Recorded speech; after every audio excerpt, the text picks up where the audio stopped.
Olá, olá pessoal, boa noite, espero que tudo bem com vocês. Vamos começar mais uma live do Pergunte para Rafa. Aqui Rafaela Esquiavo do Mater Online.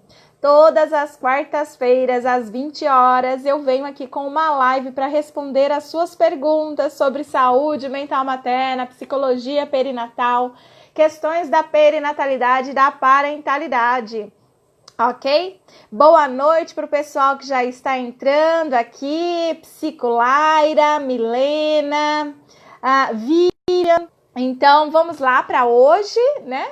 É esse momento aí que você tem para tirar as suas dúvidas, né? Desde que eu saiba responder também, mas eu estou aqui, então, para tentar sanar aí as questões de vocês sobre psicologia perinatal e da parentalidade, saúde mental materna, essas questões. Como que é o Pergunte para a Rafa, tá? Eu geralmente dou preferência para quem deseja entrar ao vivo aqui comigo para fazer a sua pergunta ao vivo, tá bom?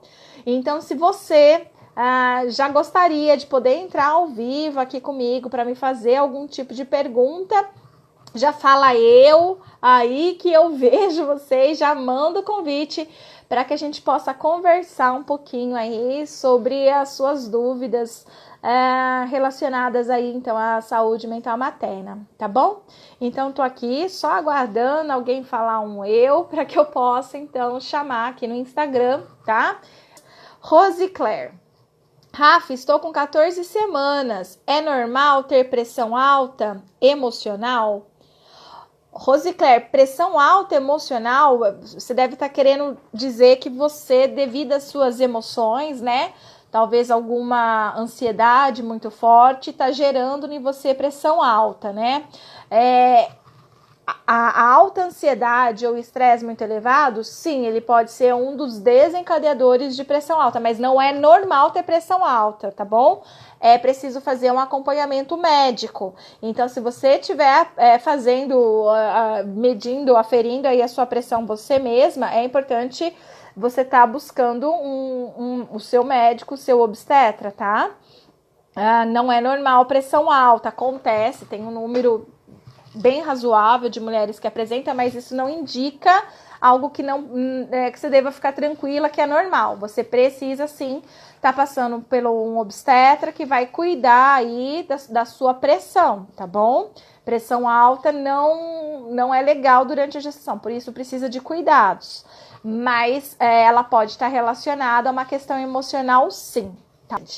A Dola Paula aqui. Oi, Rafa, queria te pedir para entrar na live, mas meu filho acordou e quis mamar. Mas se puder me responder com relação a pré-natal psicológico, você sugere um número X de encontros? Perfeito, então vamos lá, não tem problema. Vamos lá, tá? Vamos fazer assim, dessa forma. Seria mais se a gente tivesse pessoas que quisessem entrar. Então vamos lá, Paula. Significa que existe sim, significa não. Tem um número sim que eu sugiro para o pré-natal psicológico, mas aí sou eu que sugiro, da minha experiência. O que eu percebi na minha experiência de atendimento a gestantes? Que você fazer, por exemplo, muitos encontros, por exemplo, o número de 10 encontros, tá? E sempre com um tema específico também em cada encontro, não é fazer encontros e deixar que as coisas aconteçam ali, porque senão acaba sendo mais uma psicoterapia, né?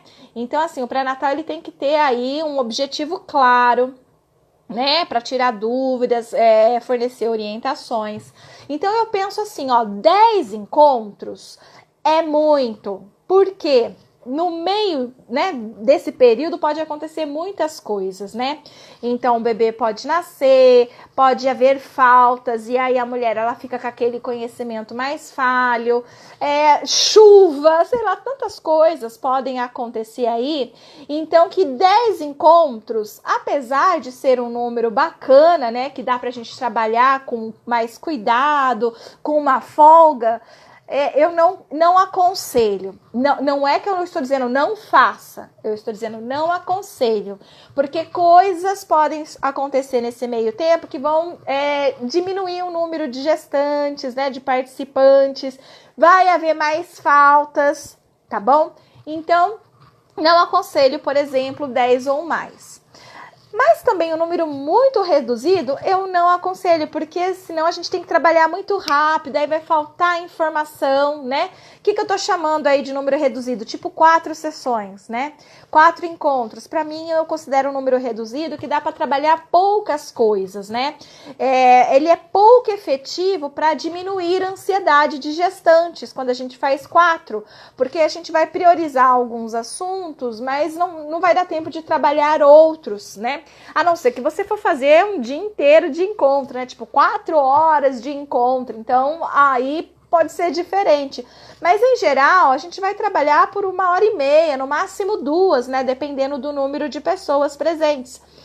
Também não recomendo mais do que 10 pessoas em cada grupo de pré-natal, tá? Na minha opinião, na minha experiência, 10 pessoas é um tamanho bom para ver afinidade, trocas, partilhas, confiança, vínculo, né?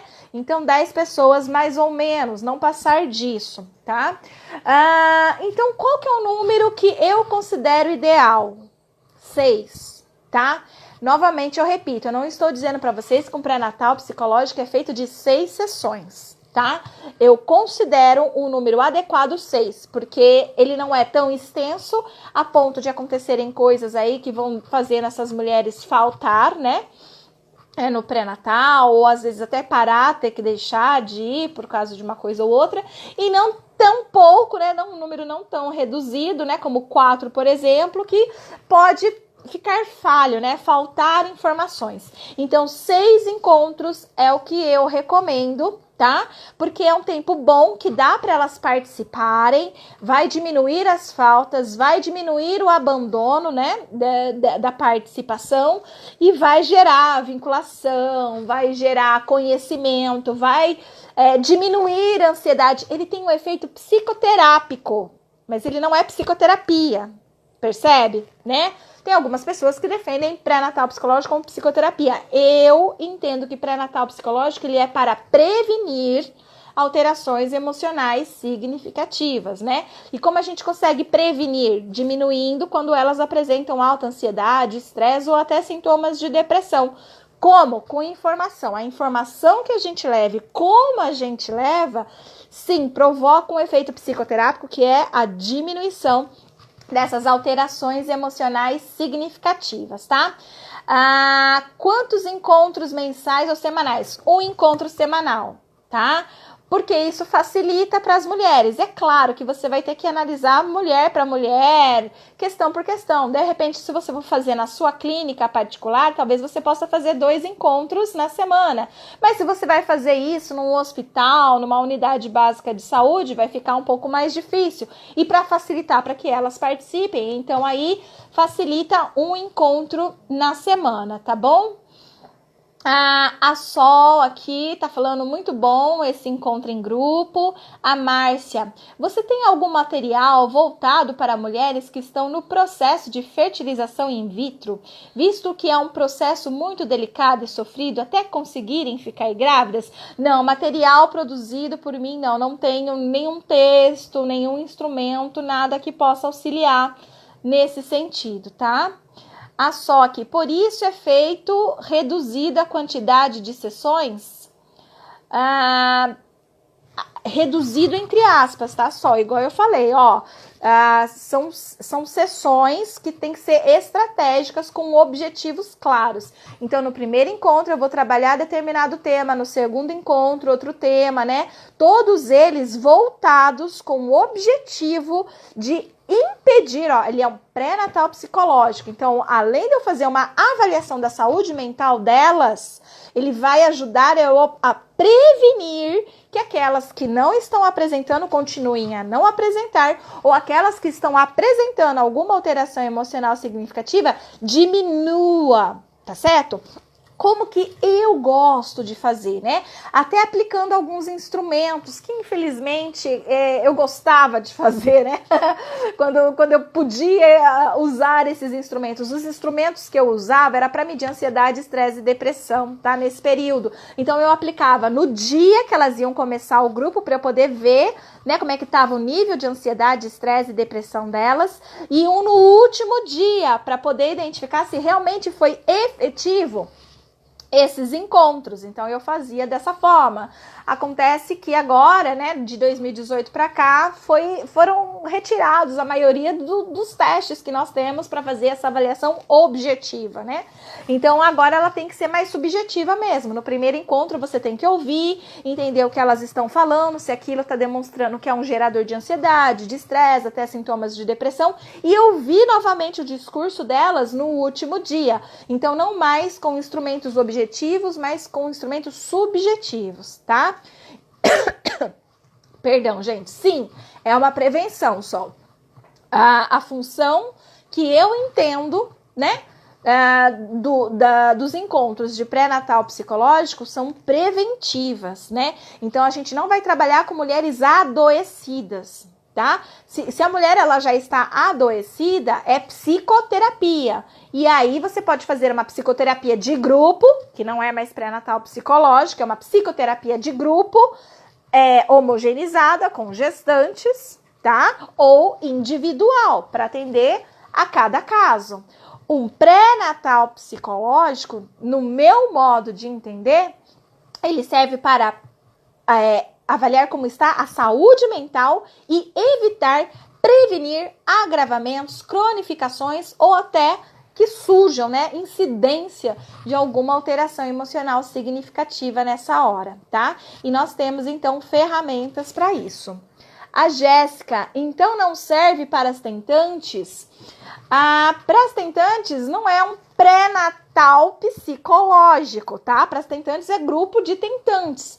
Também, novamente, com temas específicos e objetivos bem claros, diminuição de ansiedade, né? Técnicas de visualização, conversas, né? A respeito de relação conjugal, do que pensa que é ser mãe. Então, assim, você vai ter aí uma série de encontros também, mas não entendo que isso, porque o pré-natal, né? Ele está relacionado realmente à natalidade, ao nascimento, tá? Então, que é feito durante a gestação. O para se fazer antes pode ser feito, mas aí recebe outro nome. Grupo de tentantes, grupo de mães que vão adotar, de pais que vão adotar, grupo de planejamento familiar, percebe? Então aí vão receber outros nomes, tá? São grupos homogêneos de pessoas com questões aí da perinatalidade, da parentalidade, tudo bem, né? Mas não necessariamente, né, que a gente vai dar o nome de pré-natal, porque o pré-natal ele remete à gravidez mesmo, né? Rafa, então esses encontros em grupos pode ser feito com quantas sessões?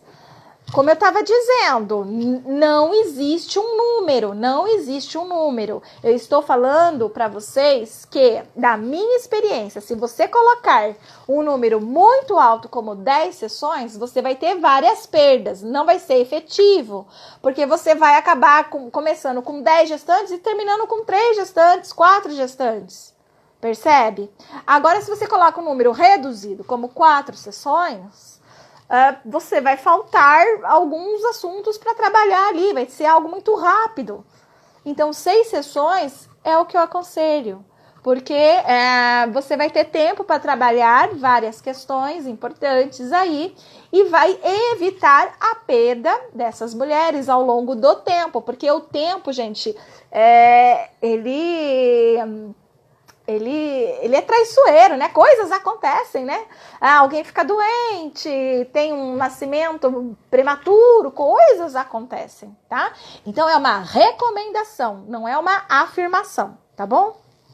Viana Dini. Oi, Rafa, quero fazer uma pergunta. Tô te chamando, então, Viana, tô te mandando aqui fazer uma transmissão ao vivo, pronto. Entrar pra gente poder conversar um pouquinho aí, né, sobre o que você tem interesse de perguntar ou Oi! comentar. Olá, tudo Eu de bem? novo, tudo ótimo! Minha segunda vez Que aqui. delícia! Lembra? A gente falou sobre parentalidade, sobre meus traumas e tal. Mas Lembro. agora eu tô quase profissional, ó. Besteira, mas enfim, eu tô brincando. Seguinte, inclusive aquela sua dica foi ótima. Comecei a Ai, que bom. estudar sobre aquilo. Realmente, nossa, tô super, super para lidar com os parentes lá, com a minha mãe. Mas, enfim, uma pergunta que não quer calar nesse momento. Tá, aí eu tô pensando um futuro, tá? Imagina eu, psicóloga, quero trabalhar com essa área, né, para trabalhar com gestante e tal, essa área exatamente da matéria online que você nos, nos ensina e tal. Incentiva, eu acho que essa é a palavra certa, e também ensina, né? Mas assim, onde eu encontro grupos, eu vou chegar assim, eu vou me oferecer, olha, eu sou uma psicóloga que atuo na área de gestantes, tá? Quando eu quero trabalhar com uma criança órfã, então eu vou lá no orfanato, ó, eu sou psicóloga e quero trabalhar com crianças órfãs. Eu sou não sei o que, quero trabalhar com idosos, então eu vou no asilo, tá? Então eu meio que procuro esse grupo específico. No caso da gestante, onde é que há uma aplicabilidade, dizer assim, olha, eu quero atuar nessa área. No hospital público você não pode fazer, porque você tem que ter uma inscrição, tem que, né, tem que entrar como profissional mesmo, né? No hospital público não pode chegar lá, olha, eu sou psicóloga e estou me candidatando aqui para fazer um trabalho com as gestantes. Eu acredito que isso não possa fazer. Mas como dar esse início? Entendeu a minha pergunta? Claro, entendi sim. Ótimo, vamos lá então. Primeiro, pode trabalhar em hospital público, sim, oferecer serviços, sim, né? E eles precisam, eles gostam, mas você Ótimo. precisa fazer um projeto, sim, vai ser voluntário, você não vai poder cobrar, né? Uhum. Agora, se for num hospital já particular, você pode negociar com o gestor, né? Explicar, levar um projeto, mostrar a importância. E até negociar valores mesmo, tá? Então é possível sim, tá? Não é impossível, não. É raro, é diferente, a pessoa tem que ter muita força de vontade, porque ela tem que fazer um projeto, ter argumentos, né? E apresentar, mas é possível sim, tá? Em unidades básicas de saúde, etc. Por exemplo, eu mesma, quando ministrava aulas, né, em faculdades, eu tinha os meus estagiários que iam atuar na psicologia da saúde. Então, eu não era psicóloga hospitalar dali, nem eles. Né? Era um serviço que a gente ofereceu e eles aceitaram e a gente fazia esse trabalho lá, tá? Mas não só em hospitais, serviços de saúde, mas, por exemplo, o psicólogo perinatal ele também pode montar um projeto e ir numa organização, né? Organização mesmo, privada, né? Qualquer uma aí, conversar com o gestor também e falar, olha, eu quero desenvolver um projeto aqui com mulheres que vão entrar em licença maternidade, que estão grávidas, eu quero fazer um grupo de gestantes aqui. Como que a gente pode combinar os valores? Né, isso vai ser bom para você, porque olha só, as suas funcionárias elas vão apresentar menos estresse, menos ansiedade, talvez isso possa evitar que elas tenham que sair em horário de serviço, né, mais vezes, elas acabam indo só para o pré-natal que elas têm que fazer, tem mais chances de na volta à maternidade, né, também ela sofrer menos, o bebê sofrer menos, ela ter menos falta, uma série de coisas. Então, a empresa sai ganhando quando trabalha com o colaborador também, deixando o colaborador satisfeito. Você tem que mostrar isso para ele, porque se ele vai te pagar, né, por esse serviço, você tem que mostrar benefício para a empresa, né? Então, é possível também você fazer um trabalho desse, oferecendo dentro das organizações.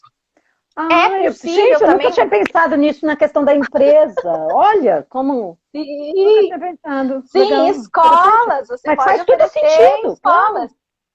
Faz sim. A creche, por exemplo, você pode ir em alguma creche, ou a prefeitura, tentar fazer alguma parceria, explicar a importância de você, por exemplo, auxiliar ou ensinar ou trabalhar com as auxiliares de creche, por exemplo, como que E você pode ajudar elas na avaliação do desenvolvimento infantil, tá? Então, você pode fazer isso. Você pode fazer um trabalho em escolas mesmo, com adolescentes, para planejamento familiar, sobre gravidez na adolescência. Então, assim, são tantos os lugares, né? E tem a própria clínica também, que você pode abrir a sua clínica e fazer atendimentos, né, para essa população. E você divulga, fazendo parcerias com obstetras, com doulas, com vários profissionais da saúde, ou você criando um perfil também nas redes sociais de profissional, psicóloga, divulgando ali o seu trabalho. Então, são várias formas, tá? Não existe uma só, mas existem várias formas da gente divulgar o nosso trabalho. E claro, sempre assim, as pessoas só vão nos contratar quando a gente mostra segurança e mostra benefício. Né? Então, se você vai no hospital, você tem que mostrar benefício ali. Mostrar um projeto e, assim, supostamente os resultados que eu espero que aquele projeto vá trazer. Ou seja, onde tiver reunião de mulheres, ali posso atuar e dizer, não, peraí, a gente pode trabalhar com essas mulheres.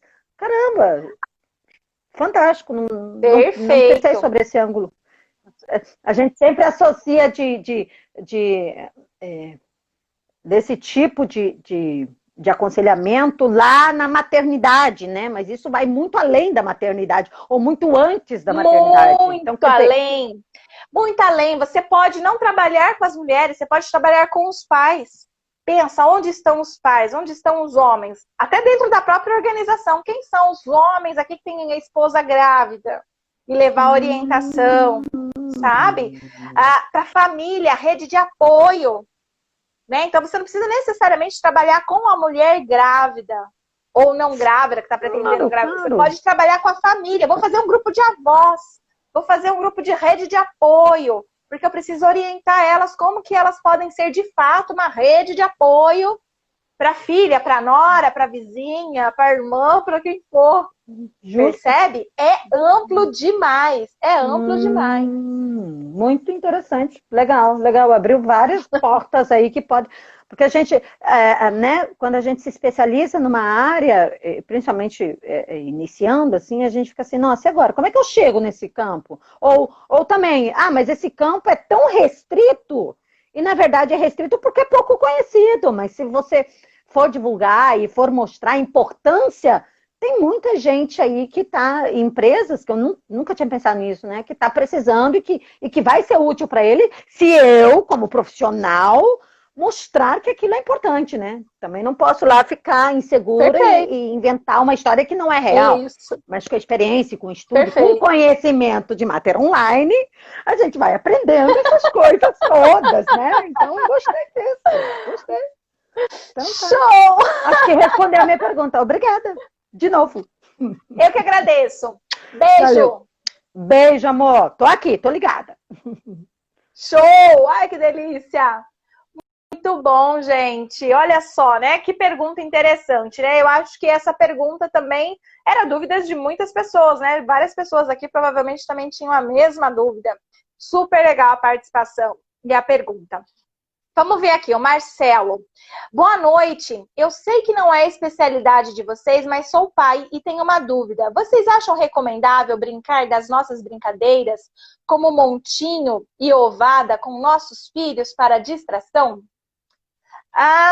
Se for com cuidado, com carinho, lembrando da fragilidade das crianças, sim, elas adoram. Quanto mais a gente brinca com elas, né? Dessas situações de ficar agarrado, de toques, elas gostam, né? A gente só precisa lembrar do nosso peso, do nosso tamanho e da nossa força, né? Mas fora isso, tá super recomendado, né? A função paterna, inclusive, é essa, né? A mãe é toda cheia de cuidado, não pode fazer isso, aí o pai vai lá e pega e joga pra cima e vira de ponta cabeça, a mãe fica, meu Deus! E a criança adora, né? Ela ama. Então, depende da idade, né, da criança. Inclusive, não dá para fazer isso com um bebê recém-nascido, né? Isso pode trazer, inclusive, problemas neurológicos para a criança depois, né? Sacudir a cabecinha do bebê, porque o cérebro ainda está em desenvolvimento. Mas dependendo da idade da criança, 1 ano e meio, 2, essas brincadeiras, levando em consideração, como eu já disse, né? O seu peso, a sua força, né? Não vai esmagar a criança, né? Então, tudo isso é muito divertido, né? E que bom que existe o pai, né? Que faz essas brincadeiras divertidas aí para tornar o Dia das Crianças mais, mais agradável, né? Essa aproximação, essa vinculação aí, essa troca, tá certo? Montinho, alguém está deitando e as pessoas deitam em cima. Então aí tem que verificar mesmo essa história de peso e força, tá? Então, dependendo do peso que sua criança tem e que você tem, né? Isso pode ser perigoso, sim, né? Mas dependendo, não. Então, cada caso é um caso. Eu teria que conhecer vocês, mas eu acho que você consegue ter essa noção aí, se você vai esmagar o seu filho, né? Ou não, né? Então, aí fica a dica do discernimento, né? Do bom senso. Bom senso, essa é a palavra certa. Bom senso. Tá bom? Vamos ver aqui, que mais, gente, que tem de perguntas. Aqui aparecem as perguntas de novo do Marcelo. São adolescentes. Adolescente dá para brincar, dá sim. dá sim. A Bianca, você poderia falar sobre gravidez psicológica? Vamos falar então sobre gravidez psicológica. Ela pode acontecer, ela era muito mais frequente há séculos passados, né? Então, dependendo de cultura, né? Onde a maternidade era extremamente valorizada, onde as mulheres se casavam para ter filhos, e esses filhos, eles seriam herdeiros, né? Principalmente em famílias que tinham recursos financeiros.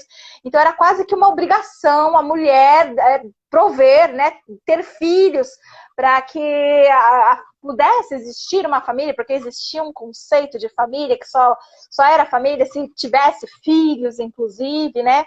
Então, há tempos atrás, sim, era muito comum essa gravidez psicológica, quando a mulher, de fato, não conseguia engravidar por uma série de fatores, né? Às vezes até o homem é que não podia engravidar, a mulher estava tudo bem, mas todo mundo sempre pegava e acreditava que era só culpa da mulher, ninguém nem investigava o homem, né? E às vezes ela não engravidava, não era por causa de algo biológico com ela, mas com ele, etc, né? Então essas mulheres sim tinham aí gravidez psicológica, chamada também de pseudociese, tá? Que é falsa gravidez, pseudociese, falsa gravidez, pseudo-falso, né?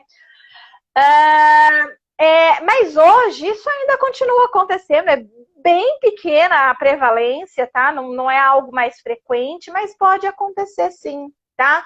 Se a mulher, por exemplo, ela tá com muito medo de engravidar, né? Então ela tá apavorada. Isso acontece com adolescente, por exemplo, né?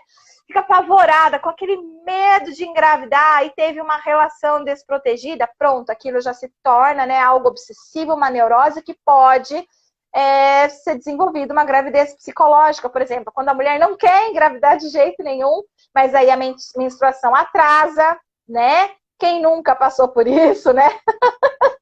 Aquele medo, né? Tipo, meu Deus, né? E agora? Eu tô grávida. E aí, às vezes, começa a sentir enjoo, coisas assim, né? Que podem ser caracterizados como gravidez psicológica, mas algumas pessoas, elas vão mais adiante, né? Não tem só aquele atraso de alguns dias de menstruação e sintomas de enjoo, mas tem, de fato, a barriga que começa a crescer, a mulher que começa a sentir os movimentos da criança, né? Hoje isso é muito mais difícil de chegar até esse ponto, principalmente porque existe o pré-natal. Então, uma mulher que ela acredita que está grávida, porque está com atraso na menstruação e tal, ela vai fazer teste de sangue, ela vai ver no teste de sangue que ela não está grávida, ela vai fazer ultrassom, o ultrassom vai mostrar que não está grávida, tá? Então, essas coisas, conforme a tecnologia avançou também, né? Diminuiu bem, porque, né, tem mais provas concretas aí para essa mulher que traz ela para a realidade.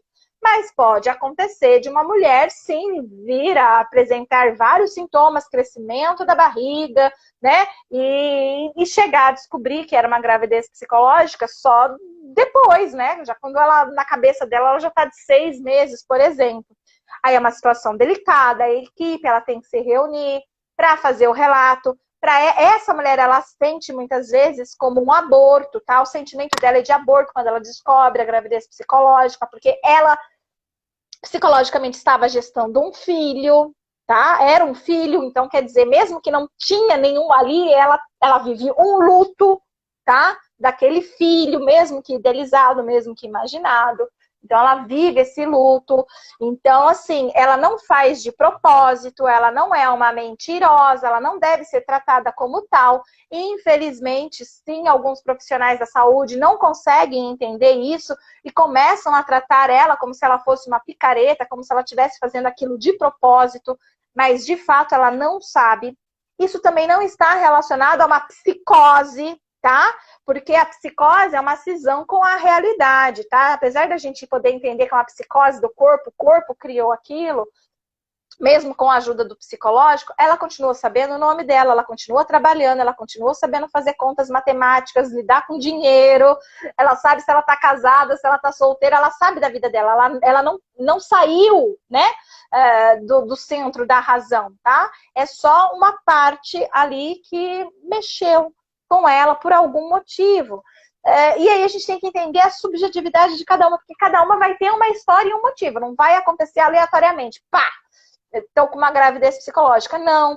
Às vezes ela teve uma perda, um aborto, né? E aí ela tá com aquele desejo tanto de engravidar, que aí todas as relações sexuais que ela tem, ela pode fantasiar que ela tá grávida, né? Então você tem que investigar o que aconteceu antes, né?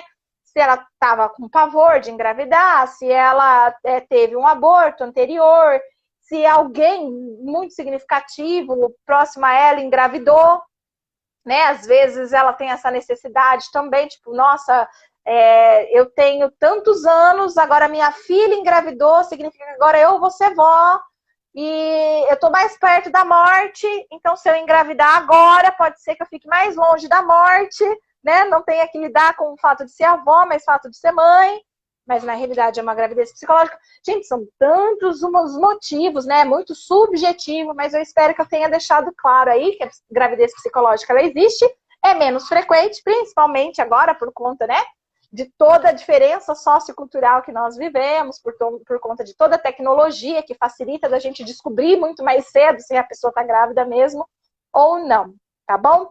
Mas que isso sim pode trazer consequências psicológicas quando ela descobre que na realidade, né, ela estava tendo uma gravidez psicológica. Ela pode às vezes achar e dizer, não, foi vocês que sumiram com o meu bebê, onde está o meu bebê? E você tem que acalmar e lidar com essa situação. Mas sim, a mulher consegue compreender, desde que você respeite, acolha e respeite o momento, né, dela para você continuar aí fazendo as suas intervenções, ok? Então é isso aí, pessoal. Tá dando aqui o nosso horário. Deixa eu ver se tem só mais uma pergunta. Não, não tem pergunta. Então, assim, considero que, que bom, fiquei com medo no começo que não ia ter pergunta nenhuma, mas foram várias perguntas e ótimas perguntas, né? Excelente. Gosto muito do Pergunte para Rafa, porque é um momento, né, em que realmente vem aí o desejo de vocês de conhecer ou de tirar alguma dúvida sobre alguns fatos aí. E eu, claro, quando posso, eu consigo aqui dizer para vocês, né, contar para vocês aí um pouquinho da minha experiência, ok? Então é isso aí. Obrigada, pessoal. Beijo em todo mundo. Tchau, tchau.